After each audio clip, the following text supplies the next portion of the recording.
Uno de los personajes más racistas en la historia fue Kamala, y se ha argumentado que la WWE puede presumir con el hecho de que, al menos, no crearon ese personaje. Desafortunadamente para Vince McMahon y compañía, hicieron algo aparentemente imposible y lo hicieron mucho más ofensivo de lo que ya era, convirtiendo al primer afroamericano en un reverendo estereotipado y haciéndole tratar de enseñarle a Kamala cómo acabar con el salvajismo. Aún más raro, Slick pensó que podría lograr esto al enseñarle a Kamala a jugar a los bolos y a usar zapatos. La razón de por qué los bolos tienen una relación con la civilización nunca se aclaró, pero lo que quedó claro fue que quien escribió estos segmentos fue escandalosamente racista y el único punto era reírse de las acciones de las personas de color. Al menos Kamala era un personaje ya creado, pero el reverendo Slick llamó tanto a la polémica que en medio año después Kamala abandonó la compañía.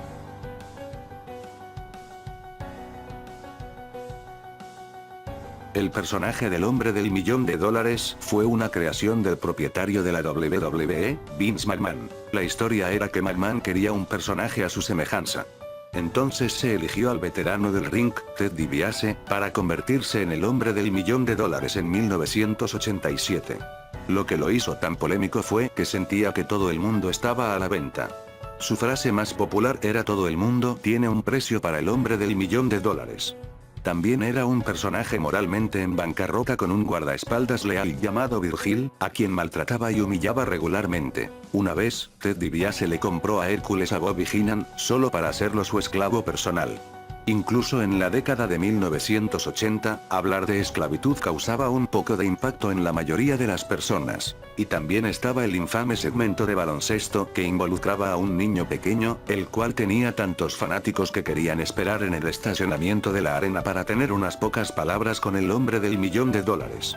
Este segmento fue uno de los muchos en los que DiBiase pagó a las personas para que hicieran cosas humillantes, como besarle los pies o ponerse a gatas y ladrar como un perro. Estos ángulos, entre otros, establecieron al hombre del millón de dólares como uno de los mejores heels y personajes más controvertidos en la historia de la lucha profesional.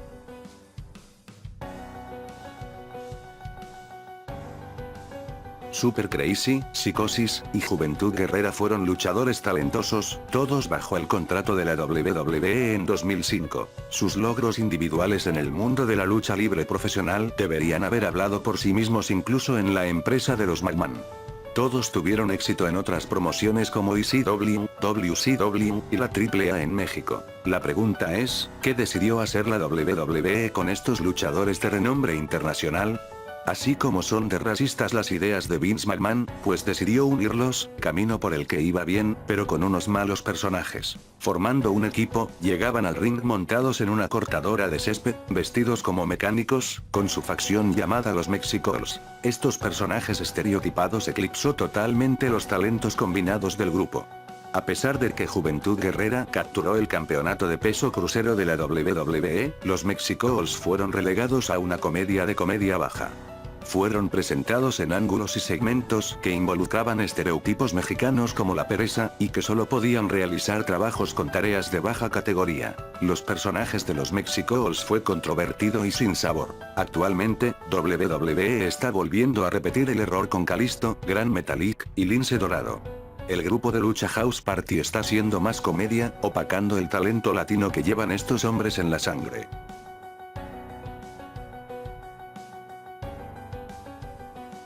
Mitt fue un personaje interpretado por una superestrella de segunda generación de la WWE, Shawn Stasiak, durante el auge de la Attitude Era en 1999. Mitt fue un esclavo sexual para la facción Pretty Mean Sisters, que un grupo formado por Terry Runnels, Jacqueline y Ryan Shamrock. Este fue otro ejemplo de un personaje que solo podría existir en el período de tiempo único de la era de actitud de la WWE. Mitt usaba atuendos que parecían ropa interior para complacer a las miembros de PMS. Las chicas también le exigían que desempeñara sus funciones masculinas cuando ellas quisieran, e incluso, antes de los combates. Los comentaristas de la WWE se darían cuenta de su falta de energía en el ring y le informarán a la audiencia que el grupo lo estaba desgastando. Sorprendentemente, el personaje de Mitt solo tuvo una breve carrera en la WWE, a pesar de ser un elemento perfecto para la era de la actitud.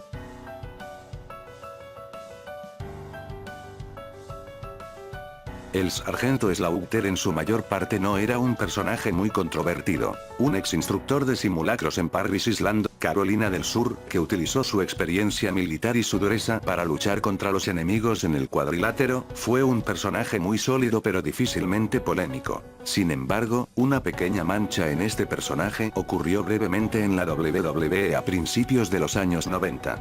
Sería una mancha que pondría al personaje del sargento Slaughter en las conversaciones de la mayoría, sobre los personajes de la lucha profesional más controvertidos. Después de un período con la Asociación Americana de Wrestling, Slaughter regresó a la WWF en 1990, y se le pidió que fuera un heel por primera vez en muchos años. La diferencia esta vez fue que Slaughter sería un heel antiamericano y un simpatizante iraquí. La compañía buscó capitalizar la cobertura mediática de la agitación en Medio Oriente, y el controvertido presidente iraquí Saddam Hussein. El sargento Slaughter se unió al general Adnan, y finalmente al coronel Mustafa, alias el Iron Sheikh, como aliados, y juntos se llamaron el Triángulo del Terror. Finalmente, el sargento Slaughter perdió su rivalidad con el héroe americano, Hulk Hogan, y se le permitió regresar a su papel más familiar como face y ser defensor de los colores rojo, blanco y azul.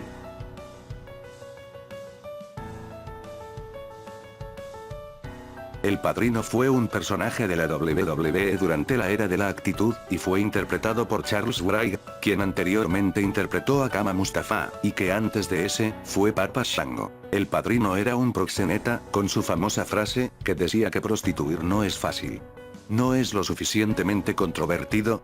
El Padrino también tenía un tren de mujeres que ofrecería a los oponentes a cambio de una derrota.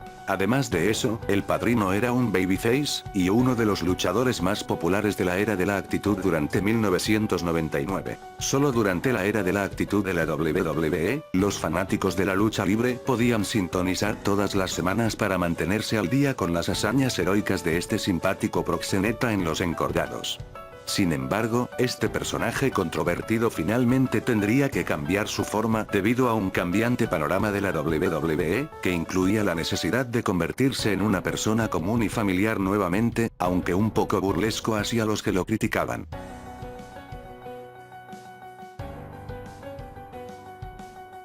La era de la actitud produjo una gran cantidad de personajes y ángulos controvertidos. Uno de los más controvertidos tenía que ser el protagonista y estrella de películas para adultos, Val Venis. Venis fue un luchador profesional canadiense de nombre Sean Morley, quien luchó bajo varios personajes diferentes antes de firmar con la WWF para interpretar a una estrella pornográfica dentro de los encordados. Val Venis fue presentado a los fanáticos de la WWE a través de varias promos cargadas de insinuaciones sexuales, e incluso, con una estrella del cine para adultos, Jenna Jameson. Fue un gran éxito entre los fanáticos durante la era de la actitud. Venis era conocido por pelearse con otros por mujeres. Un ángulo infame mostraba a los miembros de Kaientai, que se estaban secuestrando a Val Venis e intentando cortarle la virilidad con una espada. Esta fue una retribución por un asunto que Venis tuvo con la esposa de uno de los miembros del equipo nipón. Él codició a las esposas y novias de otras superestrellas a lo largo de la era de la actitud. A medida que este era infame en la compañía, este se desvanecía. El personaje comenzó a diluirse y finalmente pasó por varias metamorfosis, incluida la unión a la facción ultraconservadora del derecho a la censura, y más tarde como la figura de autoridad, como el jefe Morley.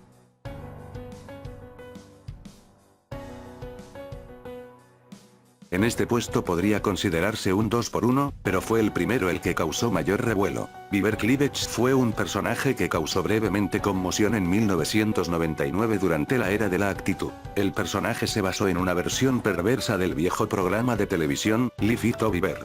Beaver Cleavage fue representado por Chas Warrington, mejor conocido como Mosh, la mitad del equipo de los Headbangers. Beaver Cleavage era un personaje repulsivo cuyo criada era su madre, la señora Cleavage. En la historia, ambos harían insinuaciones sexuales entre sí. Los chistes a menudo se centraban en la leche materna que Beaver le pedía a su madre.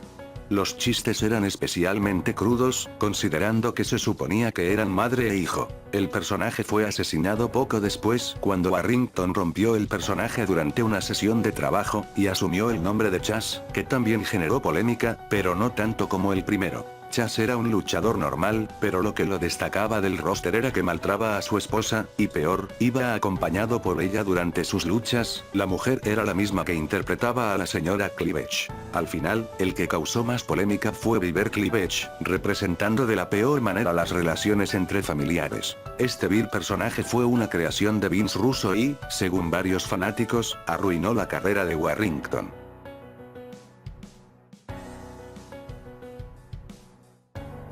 El personaje de Goldust debutó en la WWE en 1995.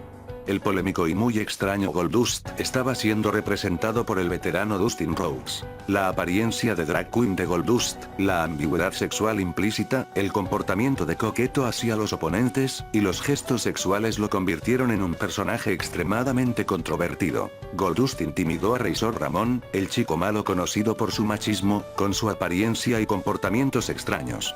En una exhibición extraña, Goldust abrió la cremallera de su traje para revelar un corazón pintado en su pecho con la palabra Razor escrito en el medio. También realizó promos a Ramón en las que usó un lenguaje subido de tono para sugerir una posible relación sexual entre los dos. Esta fue una trama vanguardista que estaba empezando a llevar a la WWE por el camino hacia la era de la actitud. A principios de esta era, pasó a ser el artista anteriormente conocido como Goldust, el cual junto a Luna Vachon llevaban lo bizarro a un nivel estratosférico. Después de la era de la actitud, Goldust se modificó para adaptarse a un producto más familiar.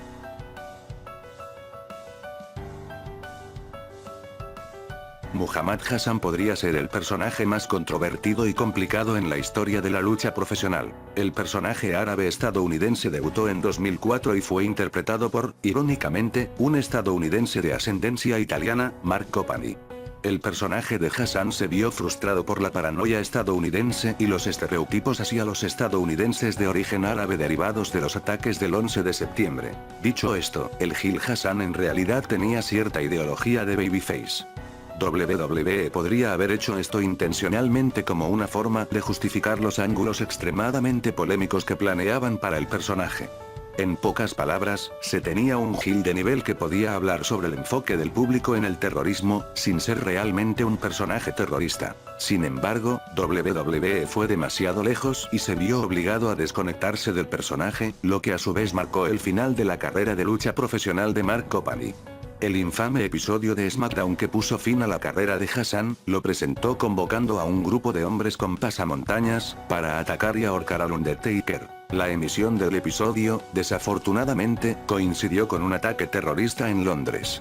Los contragolpes públicos al ángulo y la presión de la red VPN llevaron a la desaparición del personaje. Poco después Copani fue despedido de la empresa.